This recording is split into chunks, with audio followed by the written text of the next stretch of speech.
For the Feng Shui kitchen, you would look at things like the layout of the kitchen per se. The traditional Feng Shui was very much focused on the position of water and fire and not conflict between the two.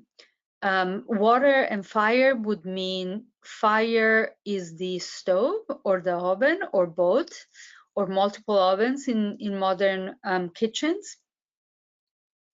The water position is related to the sink, the dishwasher, even the refrigerator for some reason.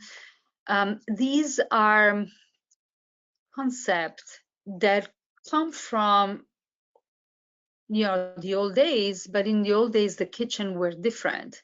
You would have stoves with multiple fire, open fire, running almost all day long, and a water well in the kitchen. So the two having to be separate had a certain logic.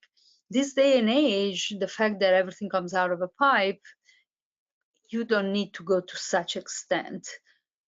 So that application becomes a little bit obsolete.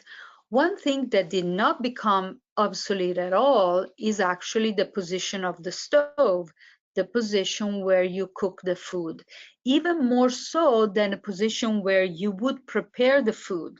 Like if you are preparing a salad, is not as important as a stove where maybe you're cooking a meal, because the chemistry of the ingredient with the fire and the mixing of the ingredient actually capture from the surrounding chi, the surrounding air, the chi that is in that position of the stove, and that affects the meal that you're preparing.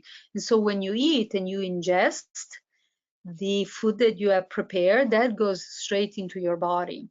And that is the fastest way, along with breathing, of bringing the chi inside the body. And so that has a tremendous effect. So the position of the stove should be related to the energy of the building, and even more so the energy of the occupants. And sometimes that is easier to figure out than in other cases, because the Feng Shui, the energy of the occupants, each of us has a different energy based on our year of birth, and we relate differently with the 8 directions. So some directions are great for me. Some of them might still be okay for my husband, or some of them might not be okay for my children.